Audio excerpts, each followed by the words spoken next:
watching Where's Our Water, a CBS Austin town hall focused on Central Texas's water use and what is being done to protect our most precious resource. I'm meteorologist Avery Tomasco. And I'm John Carlos Estrada. We are joined by Republican Texas Senator Charles Perry of Lubbock. He is the chair of the Water, Agriculture, and Rural Affairs Committee and has been a leading voice on water legislation. We're also joined by Democratic State Representative Erin Zwiner of San Marcos. She is on the House Natural Resources Committee. Democratic State Representative Vicki Goodwin of Austin also here with us. Her district covers a portion of the Highland Lakes near Lake Travis. Shannon Hamilton, Executive Director of the Central Texas Water Coalition, joins us as well. Brian McMath, Executive Administrator of the Texas Water Development Board, is also with us. And with Austin Water, we have Director Shay Rawls-Rolson, Marisa Flores-Gonzalez here as well. Thank you all so much for being with us tonight for this important conversation.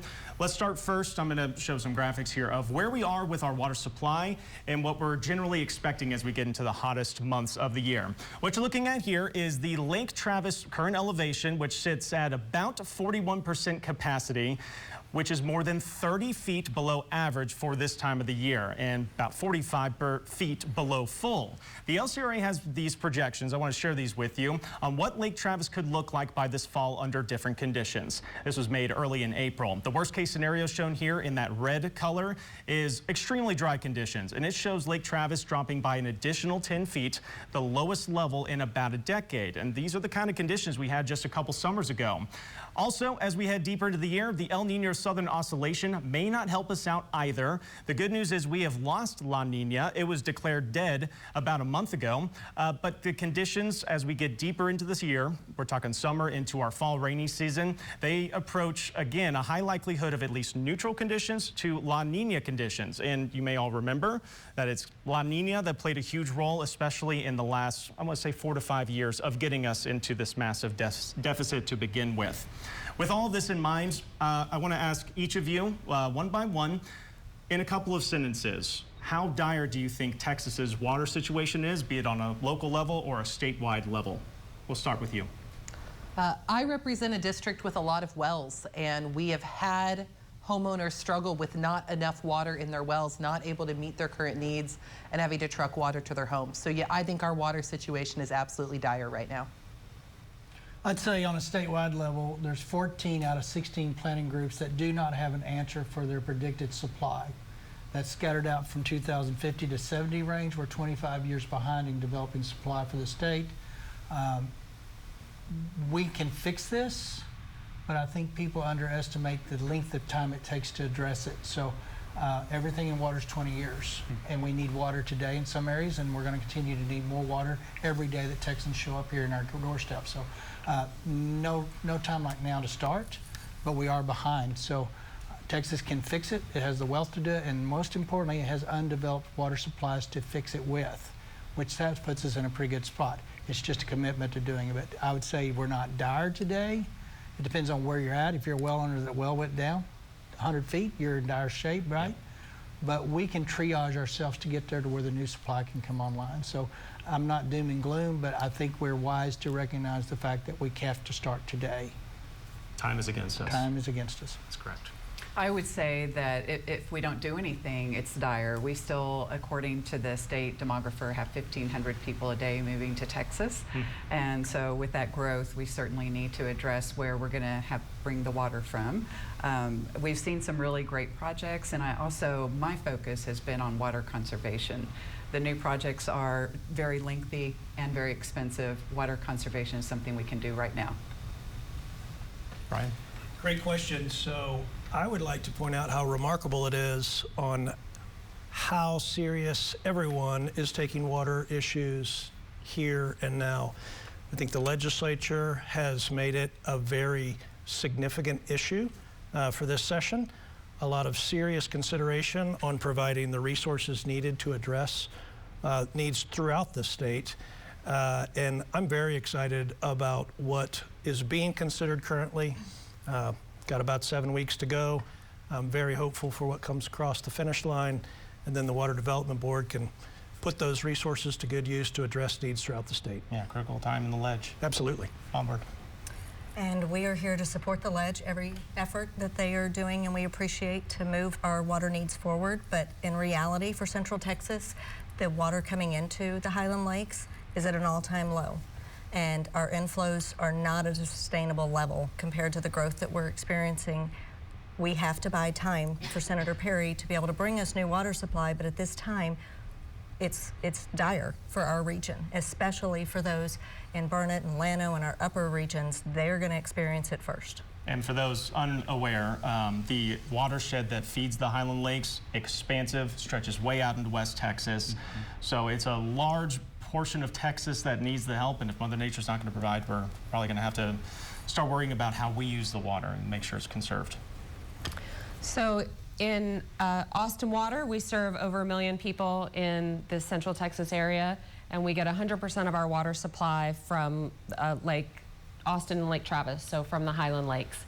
So when we think about planning for the future, we need to plan for growth for water demands as our region grows, but we also need to bridge these times of drought. As you talked about, the current lake levels in Lake Travis and Buchanan, we're at about 48% of capacity now.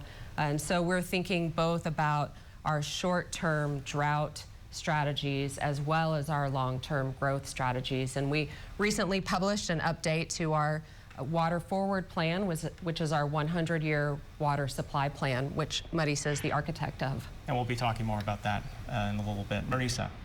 And now that we're in the implementation phase of that Water Forward Plan, just like Senator Perry said, it's important for us to take action. We are in a serious situation, and we're taking steps to address that risk and to prepare our community to face this short-term drought as well as longer-term needs. So let's shift focus now to talk about the Lower Colorado River Authority. They're the decision makers and gatekeepers, if you will, when it comes to our water supply. They serve over 1 million people in Central Texas.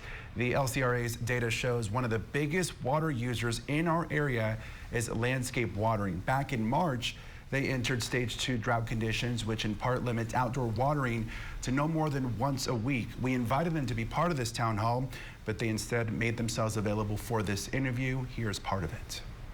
They're kicking in earlier this year than what they had done previously. So we actually have the ability to go into our stage 2 of our drought contingency plan well ahead of when we would have traditionally. It should allow us to have much less water going out of the system than what we would have had previously. One of the most important things is to understand what we can control and what we can't control. So there are certain elements of living in Central Texas, such as the heat, and the sunshine that we get in the summertime. It's one of the reasons why people want to move here, but it also gets really hot, and our evaporation rates can go really high in a hot, dry Texas summer. We also understand that it's an area of extremes, and in a month we can see the exact condition flip and go into a flood posture. So particularly for people that are new to the region, this kind of embracing the extremes and riding through the extremes is something that we really want to encourage people to lean into and to understand. When it comes to how we set our yards up, we can set ourselves up to save money and to use less water. And going forward, that's really going to be important for us here in Central Texas. And everybody has a role to play in terms of conservation. So we need to think more in terms of individual responsibility and the things that we can do on a day in, day out basis. That's a great jumping off point. So who does the responsibility of conservation fall on? Individuals or the leaders in charge of our water? Shannon, let's start with you. Everybody has to buy into conservation. It is not about the one person, it's about all of us together. We have got to realize that the new water supply that could be coming is 10 to 20 years away. Right now, we don't know, we can't predict when a rain bomb is coming, and that's what it's going to take to fill our lakes. It's hard to pray for devastation and flood, but everyone has to embrace conservation right now through your yards and landscapes. If you get a warning from your water provider that says you have a leak, call a plumber, because you probably do. But there's so many efforts that we could do, to including our yards, but other areas that people can conserve. I want to hear from our lawmakers. Senator Perry? Yeah, 70% of municipal use is to water your landscape, and that's honestly unacceptable. It's a crazy number. It's a crazy number, and just think if people could cut that in half. And I can tell you my front yard is AstroTurf and xeriscape beds. It looks great. It's got a little drip in it. We did it, and now everybody was wanting to do it. So, you know, we can start a trend here, but I can say the water plan we're working on, as has been said, it's going to take a while, right? There's a lot of moving parts to it. We have to triage, is what I'm calling it. But honestly, the new generation doesn't want to mow, doesn't want to fertilize, don't want to maintain. So we've got a window here to change a cultural and some of the thinking. The big yards that my generation wanted, the 3 acres of St. Augustine or wherever it was at, that's not what the kids of the day want to do. So I'm hoping development, incentivized development, we put some money towards that through impact fees. If people are coming up with innovative ways, i.e. rainwater harvester that sits under the ground now. It's not the big black tank. It's actually got a little pump and it runs the irrigation system for new houses in development. So those are innovative ways that I think we can, long term, if a lot of people start on this wagon, we can actually change the paradigm that we're sitting in, where 48% in a reservoir isn't quite as concerning if we know that 70% of the water is now only going to be 35% of the use. So that's where we just got to change the cultural mindset here. There are statutory things we need to consider going forward, not this session. We're trying to get the plan funded, get the plan set up. But next session, we need to go into some of these restrictions that neighborhoods and cities alike have. You are required to have X in green. Well, we got to change that paradigm. You know, the sad truth is they depend on the revenue to pay for the infrastructure. Yep. The more you pump, so it's based on production. So we're going to have some hard conversations over the interim. What do we do to negate or allow development in communities to go to the zero state concept? Arizona got it years ago. They don't waste water. They don't treat water like it's an infinite supply. Yep. We got to get there. As the Arizona weather starts trickling a little bit farther towards the east, we might as well follow the good examples being set. Representative Goodwin, would you like to add to that? Yeah, I mean, we definitely need homeowners to be conservative, to water their yards less, to put in drought-tolerant landscaping. And when we are in a drought and you can only water, or maybe you can't water, making sure that homeowners can't be penalized by their HOA fined if they don't have green grass. So we have what we call the brown grass bill coming up on the floor tomorrow to make sure that homeowners aren't penalized. I think it's also really important to know that we have purple water pipes throughout the city, and we met with the Texas Facilities Commission before session and asked them to hook up to that to water the landscaping at the Capitol. And they said that they would, and it would save about 45 million gallons of water a year. Kind of a quick follow-up question on that note with both of our lawmakers here. You know, you could talk to anyone in Central Texas. Some of them don't care about their yard. Maybe others have put a lot of time, a lot of money into manicuring that perfect green St. Augustine on maybe a big half-acre, 1 acre lot. Is there any room to incentivize Central Texans to put in the money to then help their landscape use less water? Are there any incentives or maybe some rebates that could be offered for going towards xeriscape if somebody already has that big, beautiful green yard? There's not today, but through development, there is opportunity to incentivize developers, existing landscape or existing homeowners. I don't know of a state program that does that. I'm open to the conversation next session. We're just trying to, I mean, we're moving some big mountains right now in water. The conversation's there, it's at the right peak, it's at the right awareness. I don't want to throw something in like an HOA conversation, right, that requires you to be green, requires you to have all this much. If we throw that, that's the kind of stuff that blow up the legislature. It's just one of those political things. You try to pick your timing on it. Representative Zwiener. Yeah, I think incentives for individuals are something that's really important, but I think perhaps the more important area is making sure we're both using a carrot and stick approach with new development. You know, Hays County is expected to triple in population by 2070 to 700,000 people. That's a lot of new homes going in. And if you're a first-time home buyer, you don't have the capital to come in, rip out your St. Augustine grass and put in more water-efficient turf. So we need that to happen at the front end of development. And because of some of the changes the legislature has made with how cities grow and different dynamics, more and more of that development is being pushed into the counties who have fewer tools to negotiate with developers to do those water conservation builds. So something I'm working on is trying to give my county, Hays County, as a bit of a pilot project, the opportunity to have water conservation standards with new development. And I think that's going to be critical. It is so much more affordable for everybody if we do that on the front end, and it's a big way the legislature can help that culture shift happen. Excellent. Can I weigh in? You sure can. So, you asked about rebates. Yes. LCRA offers rebates. City of Austin has some great rebates. Check with your water provider. It would be my recommendation for everyone that's watching today. We absolutely have rebates available that for xeriscaping, rainwater collection in some areas. Check with your water provider would be my recommendation. Great notes. And on that note, I want to turn this next question to Shay and Marisa. How is Austin Water helping to promote conservation? Because if the water's not going to come from Mother Nature, the least we can do is cut in or cut out as much of that 70% that goes to irrigation as possible. That's a big chunk of water that could help stretch our resource through these long extended drought periods. What is Austin Water helping to do to help motivate? Well, communication is the key. So during the last drought of 2008 to 2016, we really leaned in on communication with our customers, and they responded. And our per capita water use dropped significantly over that time frame as our customers heard our messaging and responded and reduced their per capita water use. But we know that conservation is not something that Austin Water can achieve just by putting our resources and time into it. It's something that our customers have to believe in and own and do for themselves. So in the last several years, we've rolled out new smart meters, 258,000 smart meters to all of our customers, and that gives them near real-time information on the water they're using. And it also gives us a portal, a communications portal, where when the system sees their water use spiking, it sends them a message and says, you may have a leak. And we've gotten some really great stories of people finding those leaks right away, and we've saved millions and millions of gallons of water by those leaks being found almost immediately, rather than at the end of the month, 2 weeks later, you get your bill. I'm curious, that was a huge success story during the drought of record 2008 to 2016.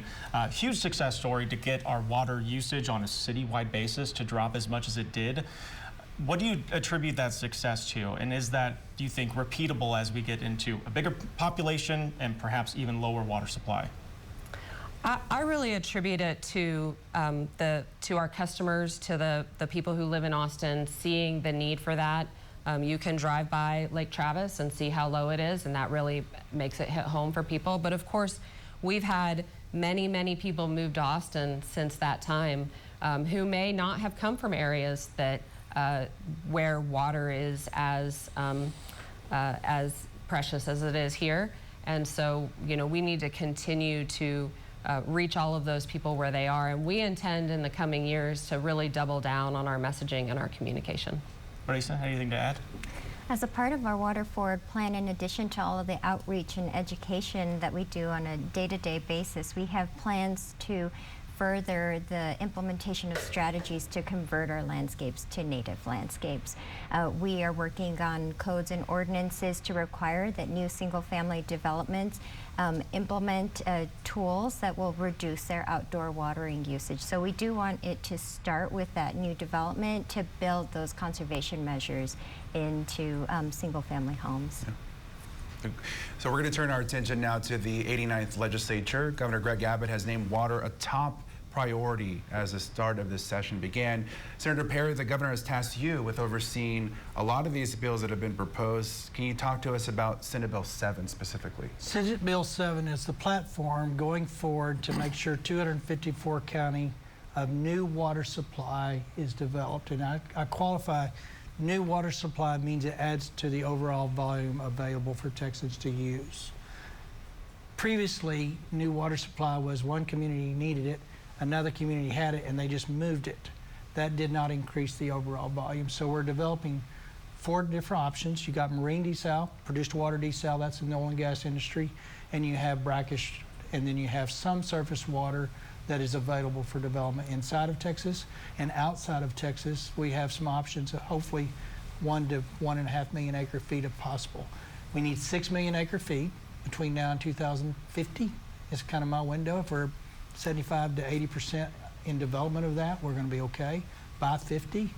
But that's what Senate Bill 7 does, is outlines the parameters to go after this new development and make sure we're developing new water supply and not just depleting the existing one like we're currently doing. So that's what Senate Bill does. It just gives you the framework to put into place how to go about developing this new supply. Almost entirely on the supply side, correct? All supply side. Conservation is critical, and even if we had all the supply we need to be good stewards of it, right? But we're behind in supply. When companies come, they don't ask if your pipes leak, they don't ask if there's water in the reservoirs, they just ask, is there water available for me and my family? And they want to know that it's there going forward in our workers or employees. So Texas is a little behind the 8 ball, but the good news is we can get ahead of it with the commitment we're making this session. Time's against us. I want to turn over to Brian now. The Senate Bill 7 would obviously largely impact the Texas Water Development Board. Can you help explain specifically how funds from the state reach the local projects that you oversee? Sure. So the Texas Water Development Board has a variety of financial assistance programs that we can offer to communities throughout the state. Some are state funded, some are federally funded, some are a combination. But I've been dying to be asked the question, how much do you need? How much do you need, Brian? How much you got, right? That kind of underscores the vast need throughout the state. Senator Perry has been a leader for as long as I've been at the Water Development Board on water issues, and he's really taking the lead recently on securing necessary funding for those new water supplies, innovative supplies, kind of more traditional supplies. But what we do is we take the financial resources that the legislature appropriates. If it's appropriated into the water fund, then our board has the discretion to kind of allocate that into our various programs.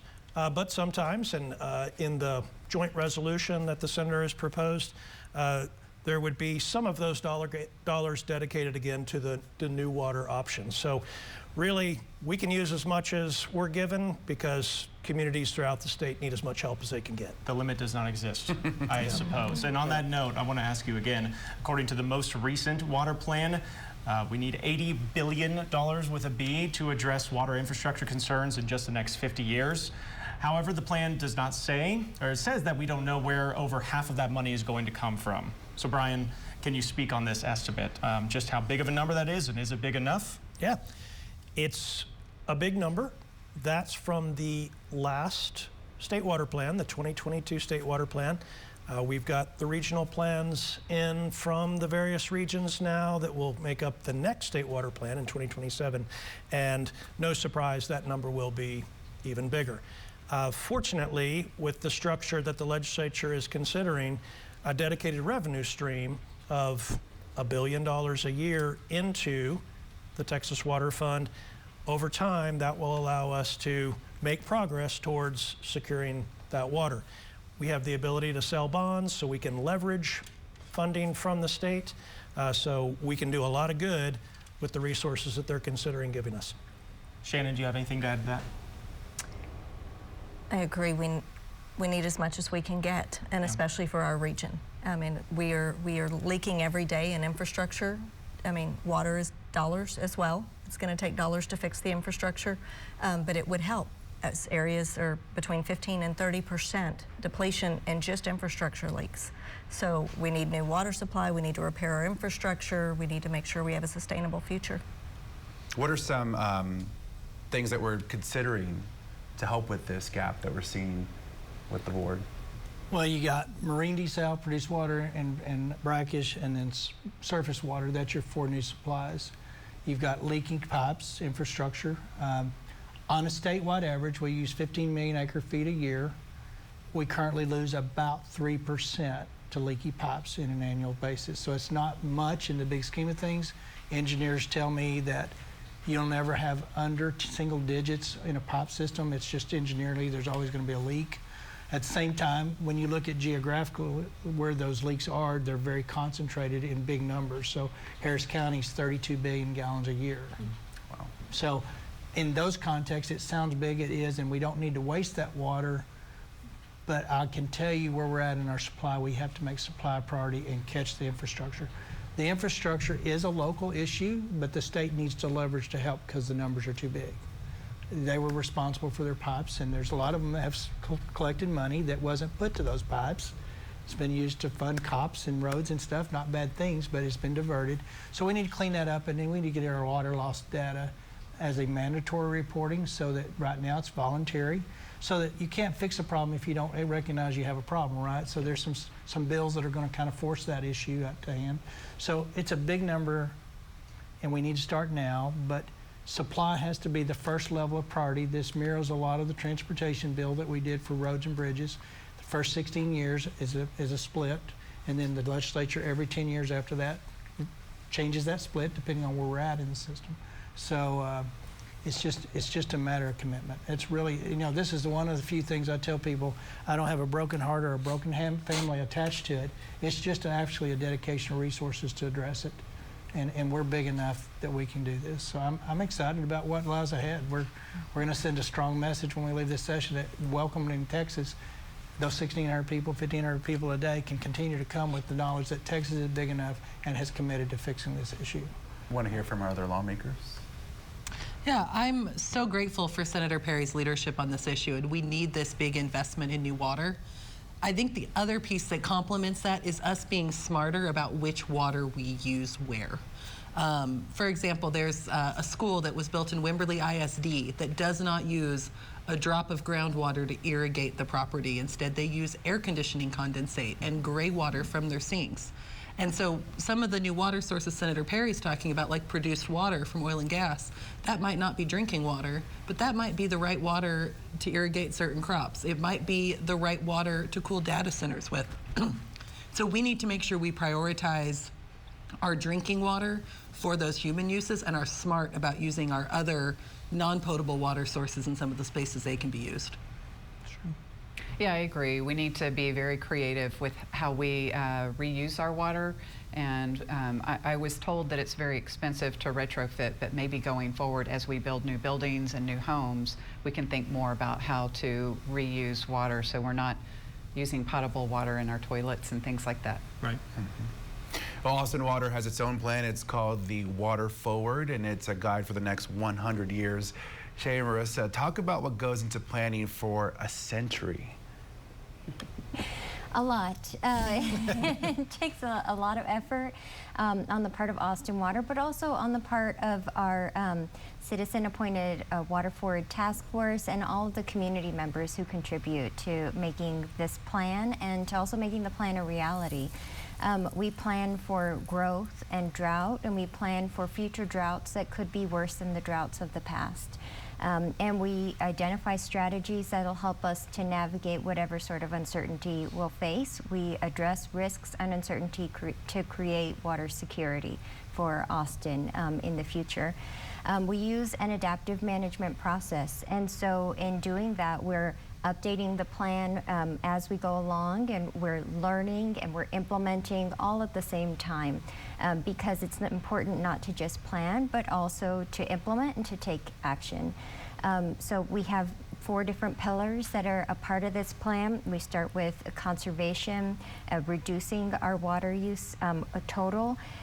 We implement reuse, and we make sure that we're using the right water for the right purpose and increasing the amount of reuse that's happening across the system in our purple pipe system, but also at the building scale by implementing on-site reuse and reusing things like AC condensate or rainwater harvesting or other local sources of water. And then we stretch our existing water supplies through strategies like storage, like using aquifer storage and recovery to take water from our existing water sources during times of plenty and storing that underground where it'll be safe from evaporation so that then we can access those sources of water during drought. And then we do look at additional supplies through strategies like brackish groundwater desalination to increase the amount of supply that's available to the city of Austin as we grow. Fantastic answers. Thank you all. I, as a meteorologist, obviously am kind of a forward-facing figure to the concerns of many Central Texans. So we were planning this town hall. We reached out and said, we're going to be meeting with local leaders, representatives, Austin Water, the whole 9 yards. What are your concerns as we get into deeper drought, hopefully not for much longer, and more importantly, this booming population? So I want to take a few of these viewer questions and bring them straight to you. First was from Abby Goldman Brody on Facebook. She asked, why aren't there local and statewide mandates to install xeriscaped yards with native plants in every new build? We kind of touched on this earlier, but the floor is open for, especially for our lawmakers and maybe for Austin Water as well. Why aren't there mandates? How dire does the situation need to be for us to really start cracking down on new builds or maybe even existing homes on getting xeriscape and low water use landscaping? So I floated the idea by some realtor friends of mine about saying, what if builders weren't allowed to use St. Augustine when they're building new homes? And it's harder to pass mandates than it is to offer incentives. And so my realtor friends were not real hopeful about passing a bill to say builders can't put in St. Augustine. They said they're already not doing that, maybe, in some places. But I think maybe looking at it through incentives would be easier in terms of a bill that you might pass in the legislature. Politically, carrots and stick works better, but here's your best governor on local water use. If you raise the cost of water, they'll quit watering their yards. And that's really, that's not what you want, but the practicality of it is the new waters are going to be more expensive, and people are going to make that decision to not have those yards the way they like to keep them if we don't start having the conversation to do it with the proper balance, right? You know, most people don't know how much to water their yard. Most people water it every day. It needs it once a week. You know, just education, but carrot and stick. You know, Texas is a pretty independent lot. Most people that move here notice real quick that Texans are a pretty independent lot. And when you start trying to micromanage someone's front yard, you get a lot of pushback in a hurry. So I think we just have to find ways. New development is our prime opportunity to incentivize on the front end because it saves the homeowner so much money. Just maintenance, water, for all those things, $300-400 a month if you're doing it right during the summer, right? So you're really going to see an evolution away from what the current practices are, but to force it from the state level down, compliance is an issue, enforcement's an issue, and the political fallout of that, both at the state and local level, is real. You mentioned higher priced water is going to de-incentivize water in the yards, right? Hopefully there is a way, or maybe there will be addressed, to make sure that, you know, the average Joe who's not watering their yard, just using water to bathe their kids and, you know, cook dinner at night, is not getting penalized with higher cost of water as, you know, across the street, someone who's watering their yard. Yeah, and I think that most water pricing in Austin Water probably be better to speak to. It's based on use. Yep. And there's a bench, you know, there's a tiered system, so that the guy that's just doing the bare minimums, just existing, they're never going to see those rate increases. But those guys that are 10,000 gallons a month to water a yard, they're going to get tagged. And I think they're already getting tagged in most cities when they do that. So that's exactly right. So we have a what we call an incline block rate structure, and it's really geared toward making sure that water for the most essential uses is affordable. Right. So we are always balancing the cost of running Austin Water and delivering this vital resource to our customers with affordability for our customers. But in those higher tiers, it gets substantially more expensive. And so we just recently, every 5 to 7 years, we do a cost of service study where we look at what it takes to run the water utility, and then we redesign our rate structure to make sure that we're being responsive to meeting the needs of all of our customers and residents, as well as helping them see the value of conserving water. And I think one of the things that we need to grasp is that HOAs need to be out of the water business. We need to allow our property owners to xeriscape when they choose to, when they want to use the drip system and watering. Today, HOAs have the authority in our county, because we're in a county over 1 million, that they can do that. So we have several bills. Representative Goodwin happens to have one of them, House Bill 1432, that would allow all property owners to xeriscape, use rainwater collection and water efficient irrigation. We need to get that bill heard and allow property owners to do that. And on that note, I've at least seen that bill. It is one of the main complaints among my viewing audience. Why are HOAs making me water my grass? If we're in a water shortage, I don't care if my grass is green. I want to help conserve water in line with Austin Water and, you know, in general, just conserving water. So how much oversight or, I guess, jurisdiction does that take away from HOAs, your bill, should it pass? I mean, really, it's already the intent. In state law, it says that an HOA can't ban a homeowner from installing native grass or xeriscaping. I think there have been some homeowners that put in xeriscaping and then the HOA said you can't do that, but the intent was there. It's just there's a loophole right now. So really what my bill does is close a loophole. Yeah. A lot of happy viewers. Yeah. Hopefully if it passes. A lot of happy viewers. So this is another thing that we got a lot of. Misty Marie Vogson on Facebook said adding in data centers for AI uses a lot of water. So what are we doing to ensure that this sacred, precious resource that we have here is going to people and businesses who need it instead of powering more AI?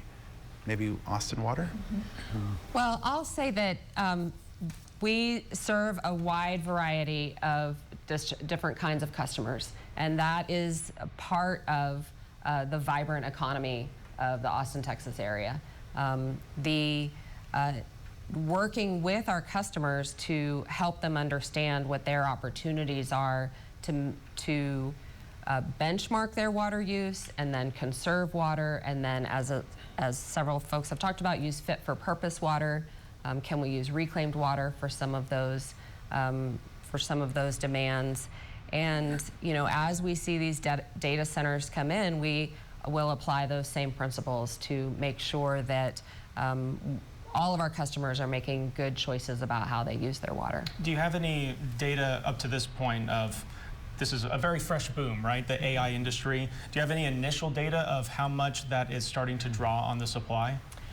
We did an initial evaluation, and it was, I think, less than a dozen right now, and a fraction of a % of our annual water use. Yeah. So at this point, this is not an issue that we are currently grappling with, but we want to stay ahead of these new kinds of industries that may be coming into our service area to make sure we're prepared. This is something on the radar for the 2027 water plan, and we had this in our hearing. They are now going out and meeting with those AI centers that are coming in and talking to them. So in the next 27 water plan, it should have some basis for trying to enter those into the water planning process. We don't know what they use. They honestly don't know for sure because most of them are new. I would say that the bigger pull on that is energy, but 52% of the new generation we're talking about putting into the grid needs water either to cool it or for turbines to steam. So water is interrelated to energy, but those AI centers, we don't have a good footprint today to say they're going to need X number acre feet of water. Now, we can predict they're going to need X number gigawatts of power. So you can extrapolate and pull out the water needs in some of those issues. But the 27 water plan, in our hearing the other day, y'all were, as the Water Development Board is, they're already ahead of us. And they said, we're already going out and meeting with those guys to try to get some guideline as to what they're going to need going forward. So, and how does this impact the Water Development Board, especially the AI boom? It's a great question, and it is an emerging economic area for the state. Texas prides ourselves on being the Texas miracle and economic development friendly. Everyone come to Texas. Sure. But, you know, the Water Development Board, as the Senator mentioned, we provide support to the 16 regional water planning groups throughout the state, and ultimately we put all those plans together in the state water plan with kind of the growing needs of both energy and related water needs for these data centers. We're already proactively working with communities to identify potential data centers, estimate those water needs. Recently had a meeting with the Public Utility Commission. They potentially have some data that we could use to inform our estimates. And so always trying to look ahead. You mentioned earlier that the state water plan estimates an $80 billion need for 50 years. Well, we're also looking 50 years out. for available supplies, what needs we estimate being there, whether it's population, data centers, or other industrial needs, in trying to find water to bridge. And I would that gap. say those are very responsible and savvy investor groups that are putting those together. So wherever they can use internal reuse of their water sources to cool, for potable, for other purposes, it's going to be built into those plants. They're on the ground in, right? They're on ground level. They're coming in, so they can design it to be extremely energy and water efficient. I was in a hearing with our committee the other day.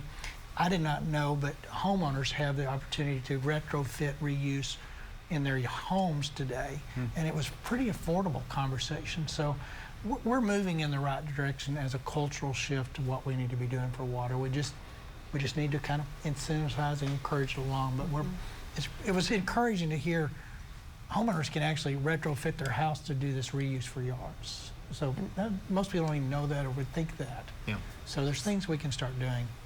We have new limitations on how much you can irrigate front and backyards. You can irrigate 50% front or back, and that's on the code side. But on the incentive side, we offer rebates. We offer help for setting your irrigation system, for understanding your water use. Similarly, in new developments, large developments are required to implement on-site water reuse, which is collecting air conditioning condensate and rainwater and reusing it for irrigation and to flush toilets.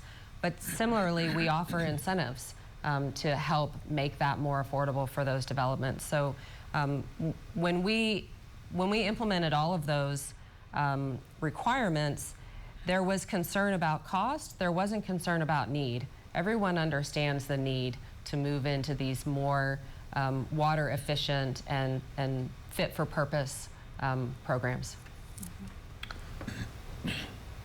Let's move on to another viewer question. This one is a bit more severe, we'll call it. Recently in Comal County, the Texas Water Company stopped 9 new home developments from happening, citing specifically Canyon Lake in Comal County is very, very low, all-time record lows. So they're citing that as a reason to basically say, no, you can't build here, not yet at least. Austin is obviously not doing that yet. We have, as mentioned, about 1,500 people to Texas every day. How long into this drought, or how bad does it have to be, or is it even possible that we would possibly get into that sort of a situation where Austin Water has to say, hey, we want you to move here, but maybe not now. Let's hold off because we don't have enough water. So our intent is never to have to do that. We have both, as Marisa has talked about, our long-term plans, but also our short-term plans that are drought responsive. And so we have one of those is our indirect potable reuse plan, which would bring highly treated wastewater effluent from the South Austin Regional Wastewater Plant and store it in Lady Bird Lake, and then pick it up and treat it again at our Ulrich Drinking Water Treatment Plant for what's called indirect potable reuse. And so we have emergency drought plans such as that in order to bridge the drought that we're in now, to provide for the water needs of our community. And we're also evaluating other potential emergency supply options. We need to have a contingency plan upon contingency plan to make sure that we don't reach that point. So we're looking at options to use like Walter E. Long as a water supply reservoir to take excess water from our existing run-of-river water rights and store that within Lake Long and use that water for drinking water purposes. We're also looking to a consultant to help us evaluate emergency direct potable reuse implementation as well. So that's our job, is to plan for situations that could be severe so that we have strategies in place to weather those situations. I want to clarify, this was a question from Becky Stark on Facebook asking, why do they keep approving these new home developments, hundreds and hundreds of homes using millions of gallons of water probably on a yearly basis. Is there ever a point that you see, and sorry, I'll get to you momentarily, do you see at any point it ever being severe enough to stop new home development? What does that look like if it exists through Austin Water? It is difficult for us to predict every possible future, but we have tried. And we have run millions of possible future scenarios and built up our portfolio of strategies in order to prevent that kind of catastrophic situation. And just like Shay was talking about, you know, our goal is to future-proof new development. So in addition to new large developments having to do things like on-site reuse or to connect to our purple pipe system and reduce their overall potable water use, we're requiring that every new development submitting a site plan within the City of Austin has to submit a water budget, a water benchmarking calculator, so that we can estimate how much water they will use and what are the opportunities for further conservation, reuse, and efficiency. That's one of the ways that we make sure not only that we set up that development for success and be a part of the conservation efforts of the overall City of Austin, but also that we're gathering data and information about how much water each type of development should use in the future. And then we pair that with all of the data and information we're getting from our smart meters, our communications and outreach to customers, our incentives and rebates and other tools, and we create this cycle of success for all of our customers. And I would say for viewers that get their water from Austin Water is doing the best job we could possibly ever ask. But we have Spicewood, we have Lago Vista, we have Lakeway, we have people up further in Lake Travis that are also putting in hundreds of homes at a time, even thousands of homes. We've got new golf courses going up in Spicewood. They will run out of water first. They are not under the benefit of Austin Water and how it's being managed. So we really have to continue to look at our lake levels as we keep saying yes. We have to recognize that our lakes can only produce, and they have lower intakes.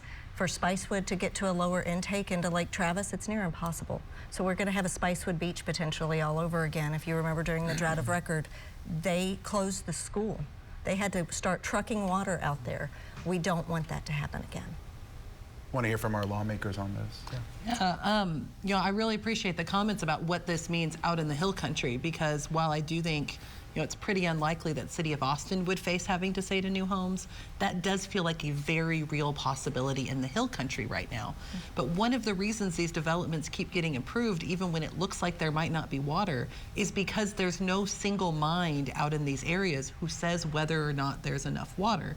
What there is there's a developer going, City of Austin, do you have water? City of Buda, how about you? Private water supplier over there, do you have water? They're going out and like taking bids from multiple possible providers. They're looking at wells, and basically they get a yes from one person, and that development gets approved. And so one of the challenges I'm concerned about is at what point do we get some sort of regional intelligent thinking about where do we have the resources and what do we need to do to protect them?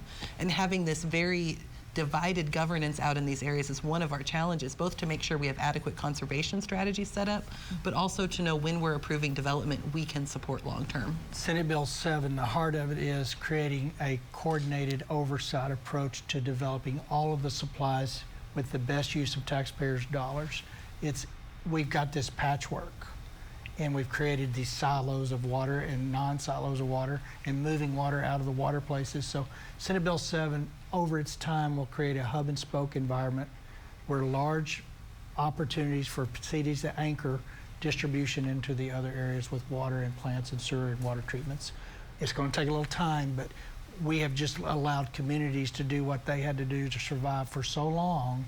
To your point, we don't really know where we're at on what our water supply looks like, what's depleting, and honestly, it's short-term thinking, and we forced that as a state. It was always a local issue to find it and a local issue to develop it.